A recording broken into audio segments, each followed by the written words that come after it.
भूतिया हवेली। एक रात अमित और आरोही अपने दोस्त के फार्म हाउस पर जा रहे थे कि तभी कार धक्के खाते हुए रुक गई। अमित नीचे उतरा और उसने घड़ी देखी। उस वक्त रात के ठीक 9 बज रहे थे। फिर उसने कार का बोनेट खोला और उसे ठीक करने की कोशिश करने लगा, लेकिन गाड़ी स्टार्ट नहीं हुई। अमित ने सोचा कि फ़ोन करके किसी मैकेनिक को बुलाता हूँ, पर मोबाइल में तो नेटवर्क का नामो निशान नहीं था। फिर उसने गाड़ी की पिछली सीट पर सोई हुई अपनी पत्नी आरोही को आवाज़ दी। आरोही, अरे वो आरोही, जल्दी से उठो, हमें आज की रात किसी गेस्ट हाउस या होटल में बितानी होगी, क्योंकि गाड़ी ख़राब हो गई है और अब मैकेनिक के बिना ठीक नहीं होगी। हमेशा की तरह आरोही नींद में ही बड़बड़ाती हुई उठी। अमित, तुमसे एक काम ढंग से नहीं होता। कब से बोल रही हो ये पुरानी खटारा बेचकर कम से कम एक सेकेंड हैंड कार ले लो। जवाब में अमित बोला, खरीद लेंगे माता रानी, अब अपना बैग उठाओ और चलो कहीं रात गुजारने का जुगाड़ करते हैं। फिर दोनों जंगल की कच्ची सड़क छोड़ मेन हाईवे पर आ गए। उसी वक्त उन्हें जंगल में दूर कहीं से भेड़िए के रोने की आवाज़ें आने लगी।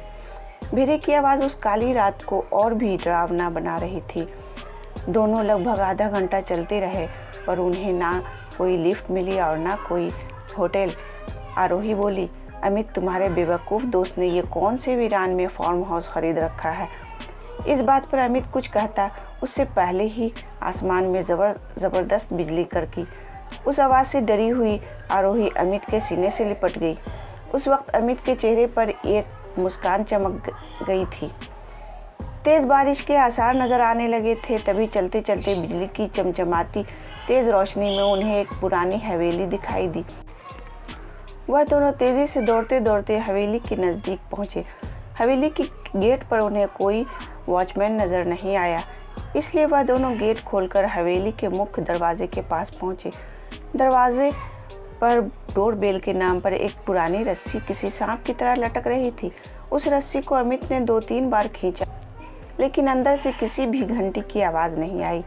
फिर आरोही ने दरवाजे पर खटखटाने के लिए अपना हाथ आगे बढ़ा ही रही थी, उससे पहले ही अंदर से एक भारी आवाज़ आई, अंदर आ जाओ, दरवाज़ा खुला है।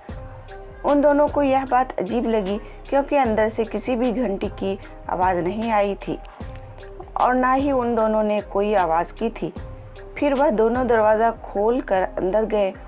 दरवाजे के ठीक सामने झूले पर बैठकर एक आदमी शाही अंदाज में सिगार पी रहा था।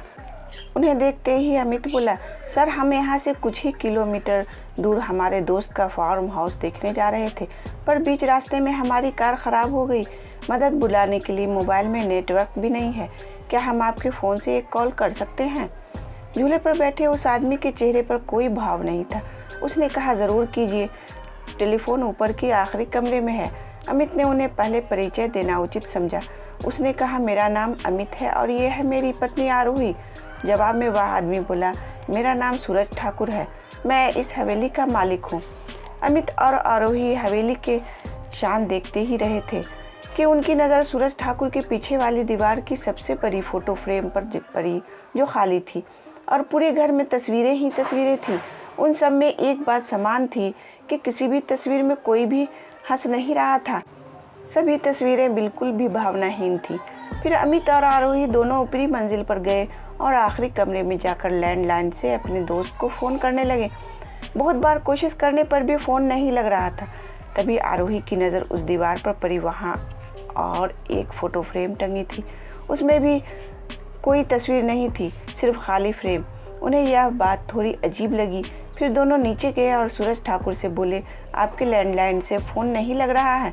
सूरज ठाकुर बोले कि यहाँ की फ़ोन लाइन में हमेशा गड़बड़ी रहती है, दोबारा से कोशिश करो, या फिर चाहे तो आज की रात आप दोनों यहीं रुक जाओ। आरोही और अमित कमरे में जाकर फिर फ़ोन करने की कोशिश करने लगी, पर सब बेकार। आखिर में दोनों ने रात को वहीं रुकने का फ़ैसला लिया।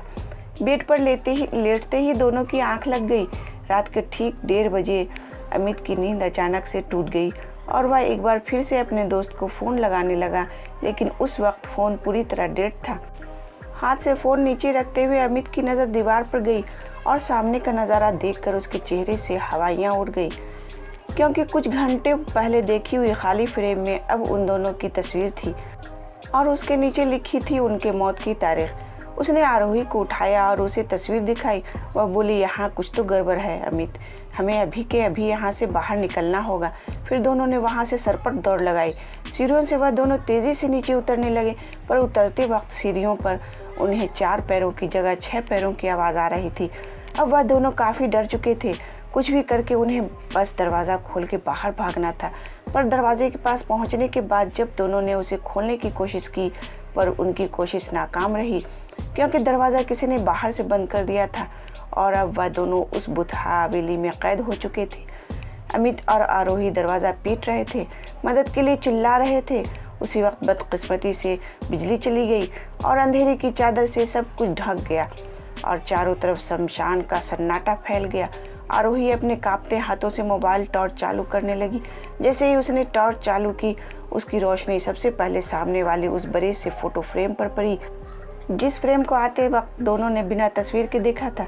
उस खाली फोटो फ्रेम में अब झूले पर बैठे सूरज ठाकुर की तस्वीर शैतानी मुस्कान दे रही थी और अगले ही पल सूरज ठाकुर तस्वीर से धीरे धीरे गायब होने लगे और उसके नीचे रखा हुआ झूला बिना हवा के ही झूलने लगा।